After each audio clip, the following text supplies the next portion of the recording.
Welcome to the Minimalist Educator Podcast, where the focus is on a less is more approach to education.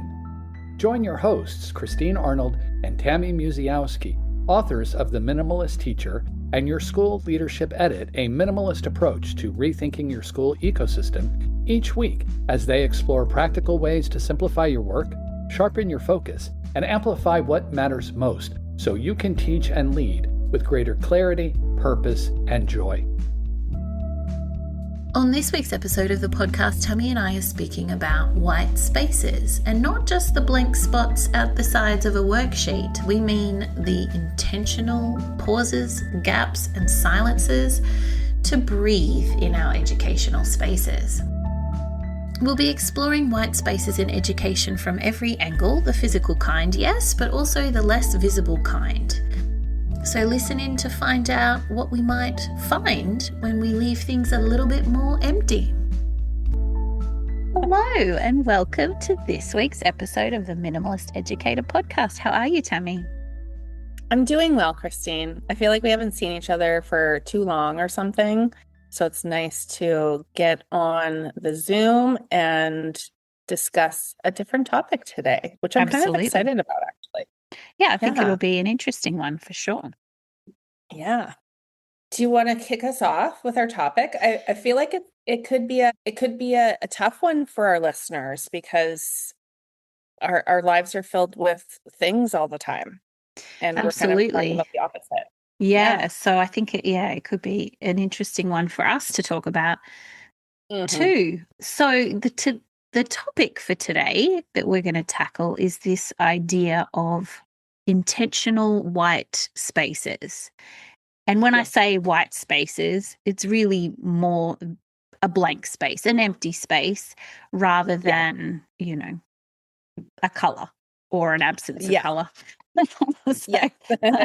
So that could be literal physical blank space in a room, in a classroom, in a home, on a bulletin board, any sort of deliberately left empty space. But it could also be things like leaving intentionally unstructured time in a calendar. Thank you. That's what I was trying to say. I was like, what am I trying to say? In your calendar, deliberately unstructured time in your calendar.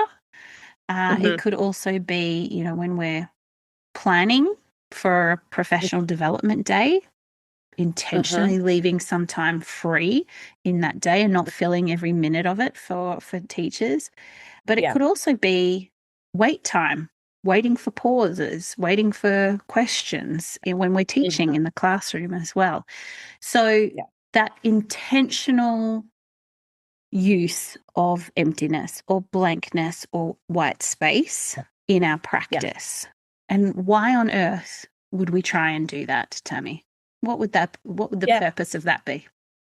Right. I mean, we just want to schedule ourselves to death, basically. So let's just keep loading things in or putting stuff on the walls or, getting pieces of furniture to fill every space. I don't know. We just love that. It seems like we like to add things.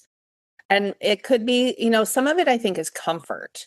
So we just kind of feel comforted by like seeing something on the wall or, there's a blanket on a chair over there. And so it looks cozy. So there's those kinds of elements, I think.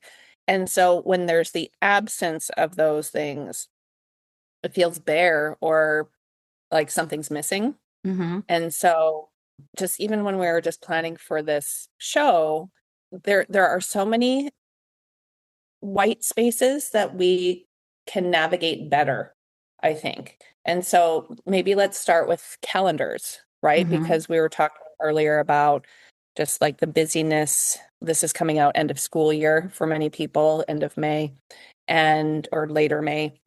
And so it feels so busy. And so it feels like you probably can't fit in any white space into your timetable. But as you mentioned, like it's not a literal white, right? So like if you open up your Google Calendar and something is blank, that can feel odd or like something's missing again. But you can intentionally plan in something into your day that is the white space. right? So it's not like the actual placeholder in the calendar that we're talking about. It's the time that you give yourself to intentionally reset so that you can mentally become clear again. You can rest your body physically. You can just have some downtime. Those moments, sometimes people wait for like the holidays or for summer or times like that, but we have to be strategic about when we put the white spaces in all year long, because there are definitely certain points in the year where we just are just so much more tired than others. And I feel like we're kind of in that time right now, or sort of coming out of it, especially if you experience a seasonal change with spring. We just, like, allergies can make us tired. We're just tired because we've been going. And so having some of that white space in your calendar is super important for you, and if you have kids, and even in your classroom for your students. So we can kind of like, maybe we can segue that into what your lesson plan looks like, or your week plan, and how you intentionally plan in some of that white space for your students too. So thinking about like the teachers that you work with, or even in your role right now, or, when you were teaching in the classroom full time, what did you have some white space kind of planned in there? Or maybe, because we call it buffer time sometimes too. So yeah, I was just about to say, we have talked previously about buffer time. I think I've also mentioned something that I always loved to do, which was the ketchup and pickles time, which is giving the time kids to catch up on work, or they can pick a activity of their choice. Still going strong with the ketchup and pickles time. But I do think that maybe this white space time is a little bit different to that, because making time in your schedule for something like ketchup and pickles means you actually have a plan for that time. Yeah. Do you know what I mean? So it actually already has a function. It already has a purpose. There's something there to do.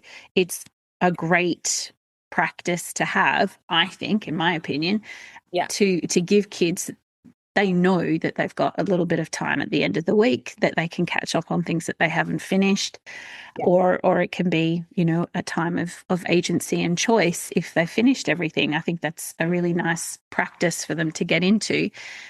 But you do have a purpose for that time. Whereas I think white space is, the way we're talking about it today, is intentionally leaving something blank, so that, as you say, we have a moment to breathe, to reset, maybe transition to something else, in the hope that we're not running at this chaotic speed all the time and then crash and burn in the holidays, which I know a lot of people do. So I think probably, because I wasn't intentionally thinking about this white space idea when I was full-time in the classroom, but I think the closest that I came to it was, we sent the kids out at 3. They had to be picked up by 3:15, and meetings never started until 3:30. And so there was almost this little like moment at the end of the day where you could, like, okay, I'm just going to sit for a minute. I'm going to drink a cup of coffee. I might chat with a colleague. So you actually had this little sort of built-in, maybe only 15 minutes where there wasn't anything planned, and you could just kind of, do what you needed to do, or reset, or just have a chat for a minute. So I think that's probably the closest that I got to having a structured white space in my calendar. I don't know about you. Did you have something? I would say that, I mean, this is kind of almost a cop-out, but like lunch, like the lunch block, right? When you're supposed to eat lunch. But I do remember, especially, well, in New York, when I taught with my co-teacher there, we intentionally would leave the building a lot of days to like go get something to eat and come back with it. So that, I mean, that's kind of white space, but it was, sort of forced at the same time. But it gave us a chance to just like be out of the classroom and the building for, 10 or 15 minutes to just let the morning go, decompress a little bit, have something visually different to look at. And it does help with a reset for sure, when you can just kind of like get out of a space and then re-enter it with a little bit more calmness or clarity, or, because it depends on how your morning goes and things like that. But I feel like that's kind of it. Yeah. And I mean, like, I see what you're saying, that, people could go, oh, that's a cop out. Of course, you have a lunch break. But I think really this is the reality that we're talking about for teachers. Like, we don't have full autonomy over our day, out of our schedules. Even if we had a planning block and we said, oh, I'm not going to plan anything, we don't know what's going to happen in that planning block, and we may not get that time. So it is little things like, I'm going to use my lunch break intentionally to leave the building and breathe. I am going to take the 15 minutes before my meeting just to sit and chat with someone. So I think not so much a cop-out, but just the realities of working in a school and the pace that a school goes in. Yeah, it's pretty mind-blowing.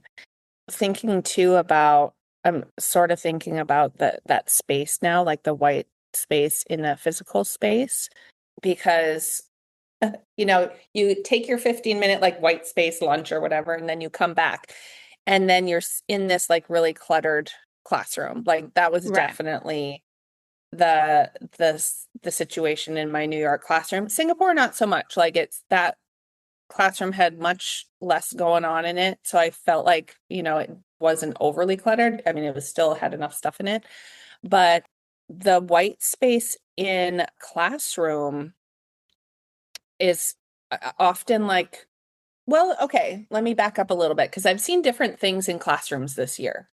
I have seen quite a bit of white space where there's just like nothing on the wall, or like there's not a lot of materials. And then I've seen the opposite end of that, right? So there's zero white space. Interestingly, the spaces that have the white space, and maybe I'm naming it incorrectly, because I feel like white spaces means intentional. Yeah. But I don't know if this is intentional. I think it's a lack of resource. And so it feels a little bit different. It's like, it feels different. But when I go into spaces, and I've seen classrooms, and like, we often share in workshops, like pictures of like Nicole's old classroom. I often show that one to people at her school in Singapore. And I took a picture of another teacher's classroom this year that I worked with, because I'm like, it's very intentionally designed so that there are certain spaces where it's like, it's just very clear what the purpose of an area is for, and there's just not much there. Like, it's just kind of the intentional, like, this is what you need in this space. You just need a pillow, and here the books are on the shelf. And so it's not empty, but it's super simple. And so there's not like a bunch of other things in those areas. And so I feel like you can tell the difference between like that intentionally designed white space. Like, we're going to leave this area kind of clear because this is going to be a thinking corner. And this is where you can come to, like, if you need to focus on whatever you're doing, you can come over here and there's no distractions, versus we don't have anything different space, right? Like, very different. Yeah. And it's funny because I'm just like, really, that's really sinking into me right now.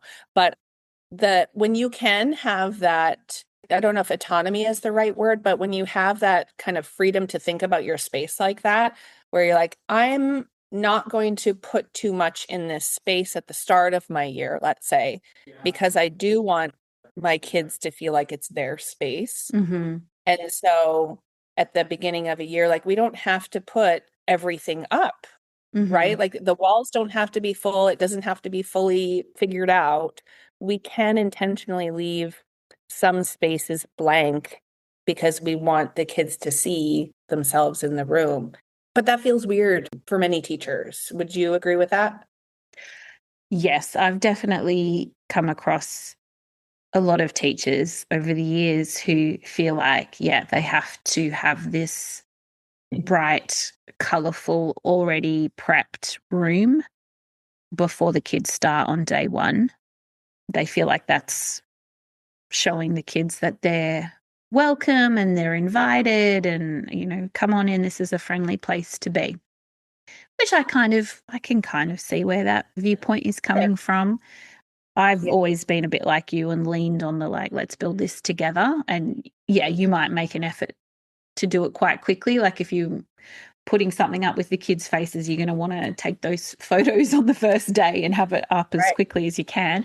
But, you know, I don't think I've never felt the urge to have it before I've even met the kids, I have to say. I think we're in another sort of similarly not lacking resources way, but we, because of fire hazard rules at our school, we're not allowed to have a whole bunch of stuff on the walls or hanging off the roof. And so we have a lot of white spaces, but again, is it intentional? Not really. But I think we're benefiting from a little bit of a calmer environment because of the fire hazard rules. So it's kind of interesting. Yeah, for sure. And maybe that's helpful though, right? Because then teachers don't also feel the pressure to like have a fully decorated space and, you know, because things are fire hazards. And again, like you had mentioned this before, we're not saying like your walls have to be white, right? No. We're not saying absence of color. We're just saying that there's like an intentional blank space. It could be pink or blue or green or whatever, but there's just nothing there to occupy the space because there doesn't need to be anything there. Which, yeah, I mean, that also happens at home, right? In a lot of our homes, we just feel a little bit more comfortable when there's more things in a space because it can help with just helping us feel more at home or cozy or something like that. But I wonder if, you know, our listeners, maybe we can offer you a little challenge and to like go into one of your spaces, whether it's your living room or your kitchen or classroom, office, whatever it is, and just have a look around and notice where, if there's any white space in there, or even your calendar, right? Look in your planner or look at your Google Calendar and just take note of where any of your white spaces are. And if there are none, what would it feel like maybe to like make a white space in one of those spots?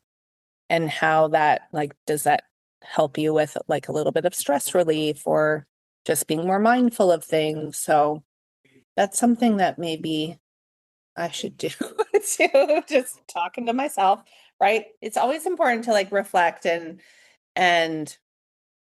evaluate and audit. Like we love an audit. And so like just have a look around and like, what's the purpose of this? Did I think about putting that there with intention or, you know, those kinds of things? Okay. So I'm going to pose this question to you.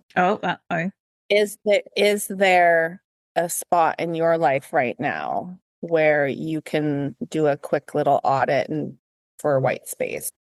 Well, there's something that I have been working on, which could be counted as white space. I have mentioned to you this to you off podcast before, but I traditionally have had an issue with my free time because I feel like I've got to be productive. I've got to get the things done, you know, whether it's, you know, reading my book or working on the podcast or things around the house. It feels like this endless to-do list. And so I have been trying to work on scheduling in a chunk of time on the weekends of like, I'm not planning anything. I'm not doing a to-do list. I'm just leaving it a little bit blank and just see what I feel like doing when that time comes. And I started with a whole entire day and that was a struggle, Tammy. That was a struggle. But I'm finding like just like a block, like an afternoon or a few hours in the morning or something. It feels great, I have to say. Good. Yeah. Yeah, that's a good point to make. Like you don't have to go for the gold, No. right? Whole day of nothing because that in itself can feel overwhelming. Yeah, it made the day after super overwhelming because then I was like, I've got a whole weekend's worth of tasks to do in one day. So that was a bit of a challenge, but maybe I can work up to it. I don't know. Yeah, no, that's a good point to make, just the chunk of time. And that's something I've been trying to do similarly, especially in this last couple of weeks, because my mornings have been very heavy with the Zooms and stuff like that. But then I'll start at like 6 a.m. But then, in being in this early time zone, I feel like I should continue to keep working until like 6 p.m. or 7 p.m. on like other tasks. And I'm like, no, I don't need to make myself have a 12-hour day. Like, No. that's not what I need to be doing. Like, I did the important things during those, first 7 hours of the day till like 1 o'clock. And then like, I should just block out a couple of hours where I'm just not thinking about things and maybe just be done for the day. Like 7 hours is a full day of work, basically. And so, I've been trying to be very mindful about that, especially at this time of the year where everything does feel like super rushed and urgent when it shouldn't feel that way. So that intentional time use later in the day, I'm just trying to like, nope, laptop is closed. It's going over there. Phone is over there. Just chill for a bit. TV's not on or anything. Just sit, look at the blue sky, blue water, whatever, like just clear the mind a little bit. And then if I feel like, watching something or reading something, then I'll do that or go for a walk or whatever. Yeah. So I've really had to come back to that, especially right now with the busyness. Getting rid of all the shoulds. I should be doing this. I should be doing that. Just have some space away from it. Yeah, for exactly. sure. Do you have a pair down pointer for us today, do you think? I think I'll go back to my point about the audit. Informal, quick little evaluation of your calendar or your planner or your, a space or something, just to see if there is any white space and just kind of think about that. Like, okay, there's no white space in my office physically, so I can think about how can I create a little bit of breathing room in the physical space for me while I work. So something like that, I think is a good place to start. How about you? What you thinking? Well, I think I would go back to something I mentioned very briefly at the beginning, but we didn't have a chance to expand on it. But that idea of the white space when you're having like a class discussion, because I know a lot of teachers feel like they need to talk a lot. They're not comfortable with the wait time after they pose a question, things like that. But I think intentionally saying, I'm going to pose my question and I'm just going to leave space and see what happens, I think is super helpful for yourself. So you're not working so hard, but it's also helpful for your kiddos as well to have that time to process and prepare an answer and work up the courage to put their hands up or whatever the case might be. But also just to let those discussions flow a little bit more without you feeling like I've got to go, I've got to get this moving, So I think that would be my pair down pointer.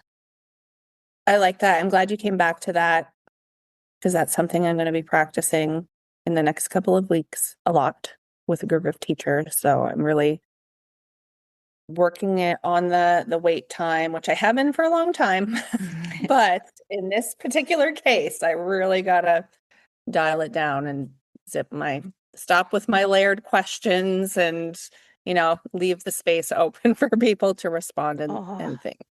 Tammy does love a double/triple pronged question. I sure do. I do. I mean, I recognize it and I know it's happening, but still needs to happen. Well, thank you. Yeah, exactly. Thank you for this conversation, Christine. I think it's going to be helpful for our listeners. And it was definitely helpful for me too, because I have some things to think about. Me as well. All right. Thank you, Tammy. This episode is sponsored by Plan Z Education Services, supporting educators with forward-thinking professional learning that puts both student impact and teacher wellness at the centre. Driven by a vision to teach less, impact more, they help educators find purpose, prioritise what matters, and simplify their practice. Learn more at planzeducation.com. Thank you for listening to the Minimalist Educator Podcast. Join Christine and Tammy and guests again next time for more conversations about how to simplify and clarify the responsibilities and tasks in your role. If today's episode helped you rethink, reimagine, reduce, or realign something in your practice, share it in a comment or with a colleague. For resources and updates, visit planzeducation.com and subscribe to receive weekly emails. Until next time, keep it simple and stay intentional.